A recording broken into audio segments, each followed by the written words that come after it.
I was a competitive gymnast for years. Mhm. Went to level 10, trained as an elite, competed collegiate on a full ride at Boise State, where I would later leave and finish at the University of Illinois Chicago.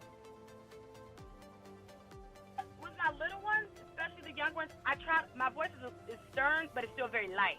So if you got to make sure that when you have kids that are young, that you find you become them, but you become them as an adult, and knowing that once you structure and you stay consistent and you give them a goal or a routine, kids love the routine. Believe it or not, they love a routine, So and they true. love that there's something to achieve or attain at the end of each thing that you have them doing.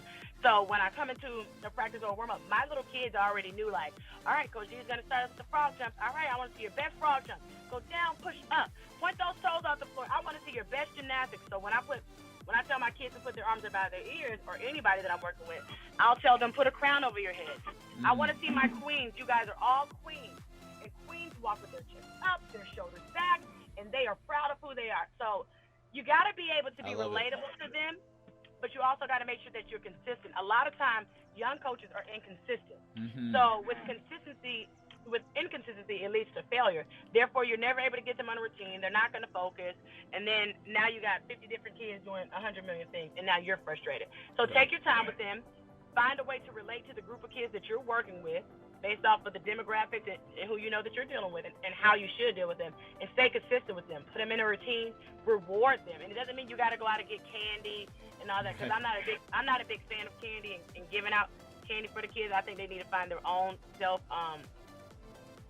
Yeah, otherwise they're gonna be like dogs, right? They're only gonna do tricks if you actually give them candy. Yeah, so exactly. if you can give them, like, all right, I want to look for my absolute best, you'll start seeing who your competitive athletes are, who will step it up when it's time to compete, and how to motivate each of them. Like, you'll find that. And if you keep a routine, you see how well they're going to improve over time.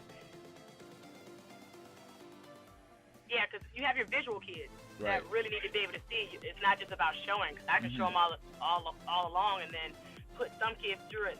But visually, kids do a very good job, because now they can see. Now you give them a target to go after. I was never really good at geometry. Our kids aren't really at the level or age to have really taken geometry. But if you start teaching them angles, and like some coaches draw. I'm not really a drawer.